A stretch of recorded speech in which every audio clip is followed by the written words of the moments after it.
ಬೆಂಗಳೂರು ಹಾಗೆ ಹೊಸೂರು ರಸ್ತೆಯಲ್ಲಿ ಭೂಮಿ ಕುಸಿದಿದೆ ಅನ್ನುವಂತ ಮಾಹಿತಿ ಈಗ ಸಿಗ್ತಾ ಇದೆ. ಅತ್ತಿಬೆಲೆಯಲ್ಲಿ ಭೂಮಿ ಕುಸಿತ ಆಗಿದೆ. ಬೆಂಗಳೂರು ಹಾಗೆ ಹೊಸೂರು ರಸ್ತೆಯಲ್ಲಿ ನಡೆದಿರುವಂತಹ ಭೂಕುಸಿತ ಇದು. ರಾಷ್ಟ್ರೀಯ ಹೆದ್ದಾರಿಯ ಕಾಮಗಾರಿಯಿಂದ ಭೂಕುಸಿತ ಆಗಿದೆ ಅನ್ನುವಂತ ಮಾಹಿತಿ. ಸುಮಾರು 20 ಅಡಿ ಆಳಕ್ಕೆ ಭೂಮಿ ಕುಸಿದಿದೆ. ರಾಷ್ಟ್ರೀಯ ಹೆದ್ದಾರಿ 44ರಲ್ಲಿ ನಿನ್ನೆ ನಡೆದಿರುವಂತಹ ಘಟನೆ. ಭೂಕುಸಿತದಿಂದಾಗಿ ಅತ್ತಿಬೆಲೆ ಸುತ್ತಮುತ್ತ ಭಾರೀ ಟ್ರಾಫಿಕ್ ಜಾಮ್ ಕೂಡ ಆಗಿದೆ ಅನ್ನುವಂತಹ ಮಾಹಿತಿ ಈಗ ಸದ್ಯಕ್ಕೆ ಸಿಗ್ತಾ ಇದೆ. ಏಕಾಏಕಿಯಾಗಿ ಭೂಕುಸಿತ ಆಗಿರೋದು. ಹಿಂದೆಲ್ಲ ಬೇರೆ ಬೇರೆ ಕಡೆಗಳಲ್ಲಿ ಭೂಕುಸಿತ ಆಗ್ತಾ ಇತ್ತು. ಈಗ ಕಾಮಗಾರಿಗಳು ಯಾವ ರೀತಿಯಲ್ಲಿ ಆಗ್ತಾ ಇದೆ ಬೆಂಗಳೂರಲ್ಲಿ ಅಂತಂದ್ರೆ ಅನೇಕ ಕಡೆಗಳಲ್ಲಿ ಇದೇ ರೀತಿಯಾದಂತಹ ಭೂಕುಸಿತ ಪ್ರಕರಣಗಳು ಕಂಡು ಬರ್ತಾ ಇದೆ. ಅತ್ತಿಬೆಲೆಯಲ್ಲೂ ಕೂಡ ಅದೇ ರೀತಿಯಾಗಿ ಆಗಿರೋದು. ಅಲ್ಲಿ ಗಮನಿಸ್ತಾ ಇದೀವಲ್ಲ, ಕಾಮಗಾರಿಯನ್ನ ನಡೆಸ್ತಾ ಇದ್ದಾರೆ. ಆ ಹೆದ್ದಾರಿಯಲ್ಲೇ ಭೂಕುಸಿತ ಆಗಿರೋದು. ಬೆಂಗಳೂರು ಹೊಸೂರು ಮಾರ್ಗದಲ್ಲಿ ಸಂಚಾರ ಎಲ್ಲವೂ ಕೂಡ ಅಸ್ತವ್ಯಸ್ತ ಆಗಿದೆ. ಅತ್ತಿಬೆಲೆಯಲ್ಲಿ ನಡೆದಿರುವಂತಹ ಘಟನೆ ಇದು. ಬೆಂಗಳೂರು ಹೊಸೂರು ನಡುವಿನ ಪ್ರಮುಖ ರಾಷ್ಟ್ರೀಯ ಹೆದ್ದಾರಿ NH44. ಇದರಲ್ಲಿ ಒಂದು ಭಾಗ ಕಂಪ್ಲೀಟ್ ಆಗಿ ಒಂದು ಭಾಗನೇ ಕುಸಿದು ಹೋಗಿದೆ. ಇದರ ಪರಿಣಾಮ ಟ್ರಾಫಿಕ್ ಜಾಮ್ ಎಷ್ಟಿತ್ತು ಅಂತ ಗಮನಿಸ್ತಾ ಇದ್ದೀವಿ.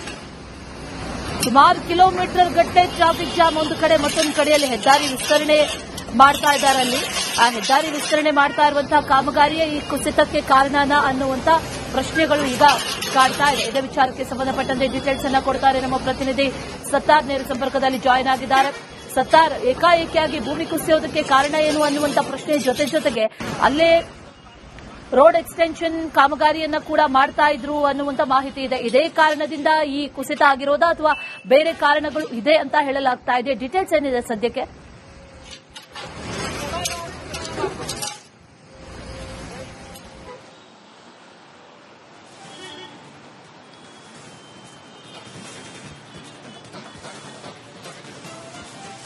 ಅಶ್ವಿನಿ, ರಾಷ್ಟ್ರೀಯ ಹೆದ್ದಾರಿ 44ರಲ್ಲಿ ರಾಷ್ಟ್ರೀಯ ಹೆದ್ದಾರಿ ಪ್ರಾಧಿಕಾರದಿಂದ ಕಳೆದ 6 ತಿಂಗಳಿಂದಲೂ ಕೂಡ ಕಾಮಗಾರಿ ನಡೀತಾ ಇತ್ತು. ನಿನ್ನೆ ಏಕಾಏಕಿ ಕುಸಿದಿರುವಂತದ್ದು ಸರಿಸುಮಾರು 38.5 ಉದ್ದದ ಏನಿದೆ ಸರಿಸುಮಾರು 20 ಅಡಿ ಆಳಕ್ಕಷ್ಟು ಕುಸಿದಿದೆ. ಅದರ ಎಫೆಕ್ಟ್ ನಿಂದಾಗಿ ಸುತ್ತಮುತ್ತಲೂ ಕೂಡ ಟ್ರಾಫಿಕ್ ಜಾಮ್ ಉಂಟಾಗ್ತಾ ಇದೆ. ಅದರ ನೇರ ದೃಶ್ಯವನ್ನು ತೋರಿಸ್ತಾ ಹೋಗ್ತೇನೆ. ಇದು ಬೊಮ್ಮನಹಳ್ಳಿ ಸರಿಸುಮಾರು ಹೊಸೂರಿಗೆ ಕನೆಕ್ಟ್ ಆಗುವಂತಹ ರಸ್ತೆ ಇದು. ಇಲ್ಲಿ ಸರಿಸುಮಾರು 4-5 ಕಿಲೋಮೀಟರ್ ತನಕ ಇದೀಗ ಟ್ರಾಫಿಕ್ ಜಾಮ್ ಉಂಟಾಗಿತ್ತೆ. ನಿನ್ನೆ ಸರಿಸುಮಾರು 10 ಕಿಲೋಮೀಟರ್ ತನಕ ಟ್ರಾಫಿಕ್ ಜಾಮ್ ಉಂಟಾಗಿತ್ತು. ಸರ್ವಿಸ್ ರೋಡ್ ಆಗಿರಬಹುದು, ಜೊತೆಗೆ ಫ್ಲೈಓವರ್ ಕೂಡ ಟ್ರಾಫಿಕ್ ಜಾಮ್ ಆಗಿದೆ. ಈ ಹಿನ್ನೆಲೆ ಇದು ಸೂರ್ಯನಗರ ಪೊಲೀಸ್ ಠಾಣಾ ವ್ಯಾಪ್ತಿಯಲ್ಲಿ, ಜೊತೆಗೆ ಸೂರ್ಯನಗರ ಪೊಲೀಸ್ ಠಾಣಾ ವ್ಯಾಪ್ತಿಯಲ್ಲಿ ಬರುವುದರಿಂದ ಇಲ್ಲಿರುವಂತಹ ಪೊಲೀಸರು ಕೂಡ ಸರ್ವಿಸ್ ರಸ್ತೆಯಲ್ಲಿರುವಂತಹ ವಾಹನಗಳನ್ನು ಪರ್ಯಾಯವಾಗಿ ಬೇರೆ ಡೈವರ್ಷನ್ ಮಾಡಬಹುದಾ ಅನ್ನೋದನ್ನು ಕೂಡ ನೋಡ್ತಾ ಇದ್ದಾರೆ. ಯಾಕಂದ್ರೆ ಈ ಒಂದು ರಸ್ತೆ ಸಹಜವಾಗಿ ನಿತ್ಯವೂ ಕೂಡ ದೊಡ್ಡ ಮಟ್ಟದಲ್ಲಿ ವಾಹನಗಳ ಓಡಾಟ ಕಾಣುವಂತಹ ರಸ್ತೆ ಆಗಿರೋದ್ರಿಂದ ಸಾಮಾನ್ಯ ದಿನದಲ್ಲೇ ಕೂಡ ಟ್ರಾಫಿಕ್ ಜಾಮ್ ಉಂಟಾಗ್ತಾ ಇದೆ. ಬಟ್ ಇದೀಗ ನಿಧಾನಗತಿ ಸಂಚಾರ ಇರೋದ್ರಿಂದ ಇಲ್ಲೂ ಕೂಡ ಟ್ರಾಫಿಕ್ ಜಾಮ್ ಉಂಟಾಗ್ತಾ ಇದೆ. ಪೀಕ್ ಅವರ್ ನಲ್ಲಿ ಸರಿಸುಮಾರು 4 ಕಿಲೋಮೀಟರ್ ತನಕ ಕೂಡ ಟ್ರಾಫಿಕ್ ಜಾಮ್ ಉಂಟಾಗ್ತಾ ಇರುವಂತದ್ದು. ನಿನ್ನೆಷ್ಟೇ ಸಂಚಾರಿ ಪೊಲೀಸರು ಕೂಡ ಈ ಒಂದು ಘಟನೆ ನಡೆದಂತಹ ಸಂದರ್ಭದಲ್ಲಿ ಪರ್ಯಾಯವಾಗಿ ಬೇರೆ ಮಾರ್ಗದ ಮೂಲಕ ತಮ್ಮ ಸಂಚಾರನ ಮುಂದುವರಿಸುವಂತೆ ಇಲ್ಲಿರುವಂತಹ ಪ್ರಯಾಣಿಕರಿಗೆ ಮನವಿಯನ್ನು ಮಾಡಿದ್ರು. ಅದರ ಆಚೆಗೂ ಕೂಡ ಇವತ್ತು ಅನಿವಾರ್ಯವಾಗಿ ಇದೇ ರೂಟ್ ನಲ್ಲಿ ಬಂದಿರುವುದರಿಂದ ದೊಡ್ಡ ಮಟ್ಟದಲ್ಲಿ ಮತ್ತೆ ಎಫೆಕ್ಟ್ ಆಗ್ತಾ ಇದೆ. ಈ ಒಂದು ಕಾಮಗಾರಿ ವಿಚಾರಕ್ಕೆ ಬರುವುದಾದರೆ ಸರಿಸುಮಾರು 6 ತಿಂಗಳಿಂದಲೂ ಕೂಡ ಇಲ್ಲಿ ಕಾಮಗಾರಿ ಆಗ್ತಾ ಇತ್ತು. ಎಲ್ಲೊಂದು ಕಡೆ ನಿಧಾನಗತಿಯಲ್ಲಿ ಕಾಮಗಾರಿ ಆಗ್ತಾ ಇದೆ. ಜೊತೆಗೆ ಇಲ್ಲಿರುವಂತಹ ಅಧಿಕಾರಿಗಳ ನಿರ್ಲಕ್ಷ್ಯದಿಂದ ಕೂಡ ನಿತ್ಯವೂ ಕೂಡ ನಾವು ನರಕ ಯಾತನೆ ಅನುಭವಿಸುತ್ತಿದ್ದೀವಿ ಅನ್ನೋ ಆರೋಪವನ್ನು ಇಲ್ಲಿರುವಂತಹ ಸವಾರರು ಜೊತೆಗೆ ಚಾಲಕರು ಮಾಡ್ತಾ ಇರುವಂತದ್ದು. ನಿಗದಿತ ಸಮಯದಲ್ಲಿ ಕಾಮಗಾರಿ ಮುಗಿಸಿದ್ರೆ ಇಷ್ಟೊಂದು ಸಮಸ್ಯೆ ಆಗ್ತಾ ಇರಲಿಲ್ಲ. ಇವತ್ತು ಪೀಕ್ ಅವರ್ ನಲ್ಲಿ ದೊಡ್ಡ ಮಟ್ಟದಲ್ಲಿ ಟ್ರಾಫಿಕ್ ಜಾಮ್ ಉಂಟಾಗಿರುವುದರಿಂದ ಸಹಜವಾಗಿ ಆಫೀಸ್ಗೆ ಹೋಗಬೇಕಾದವರು, ಸ್ಕೂಲ್ಗೆ ಹೋಗಬೇಕಾದವರು ಕೂಡ ಇದೀಗ ಟ್ರಾಫಿಕ್ ಜಾಮ್ ಜೊಲಿಕೆ ಒದ್ದಾಡುವಂತಹ ಪರಿಸ್ಥಿತಿ ನಿರ್ಮಾಣವಾಗಿರುವಂತದ್ದು. Ashwini, all right, thank you ಡೀಟೇಲ್ಸ್ಗೆ.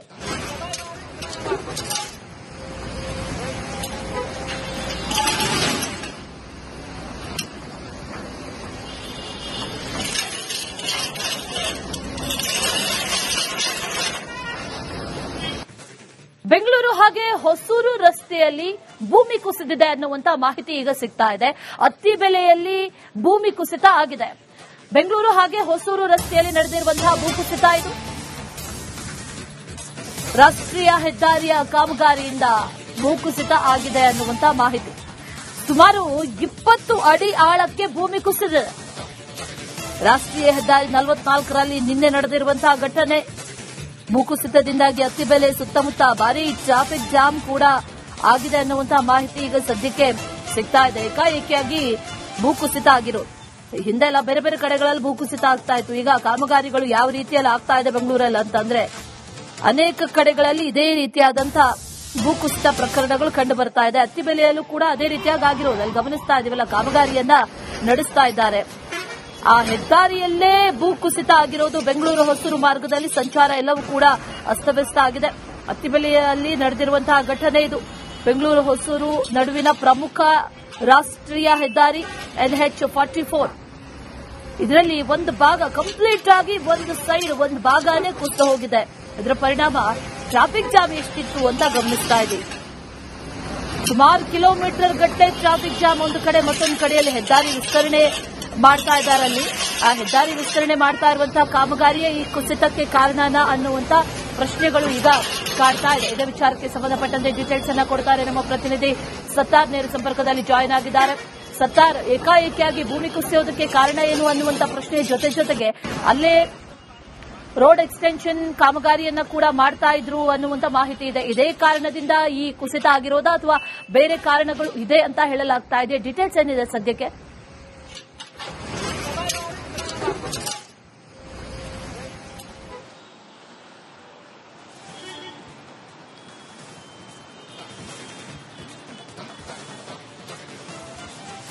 Ashwini, ರಾಷ್ಟ್ರೀಯ ಹೆದ್ದಾರಿ 44ರಲ್ಲಿ ರಾಷ್ಟ್ರೀಯ ಹೆದ್ದಾರಿ ಪ್ರಾಧಿಕಾರದಿಂದ ಕಳೆದ 6 ತಿಂಗಳಿಂದಲೂ ಕೂಡ ಕಾಮಗಾರಿ ನಡೀತಾ ಇತ್ತು.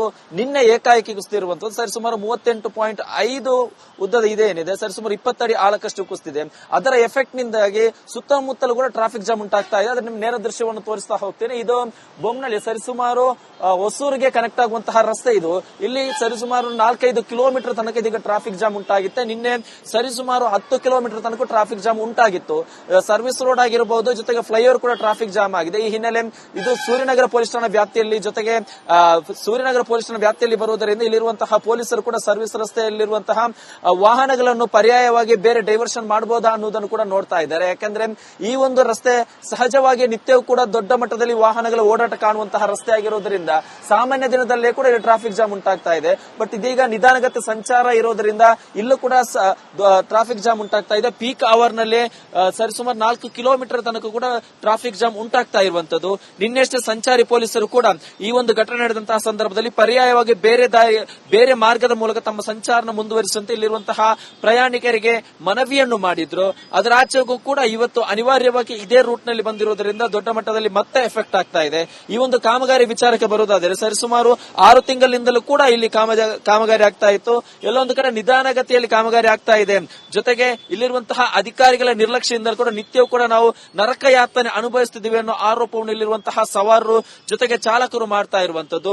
ನಿಗದಿತ ಸಮಯದಲ್ಲಿ ಕಾಮಗಾರಿ ಮುಗಿಸಿದ್ರೆ ಇಷ್ಟೊಂದು ಸಮಸ್ಯೆ ಆಗ್ತಾ ಇರಲಿಲ್ಲ. ಇವತ್ತು ಪೀಕ್ ಅವರ್ ನಲ್ಲಿ ದೊಡ್ಡ ಮಟ್ಟದಲ್ಲಿ ಟ್ರಾಫಿಕ್ ಜಾಮ್ ಉಂಟಾಗಿರುವುದರಿಂದ ಸಹಜವಾಗಿ ಆಫೀಸ್ಗೆ ಹೋಗಬೇಕಾದವರು, ಸ್ಕೂಲ್ಗೆ ಹೋಗಬೇಕಾದವರು ಕೂಡ ಇದೀಗ ಟ್ರಾಫಿಕ್ ಜಾಮ್ ಜೊಲಿಕೆ ಒದ್ದಾಡುವಂತಹ ಪರಿಸ್ಥಿತಿ ನಿರ್ಮಾಣವಾಗಿರುವಂತದ್ದು. Ashwini, all right, thank you ಡೀಟೇಲ್ಸ್ಗೆ.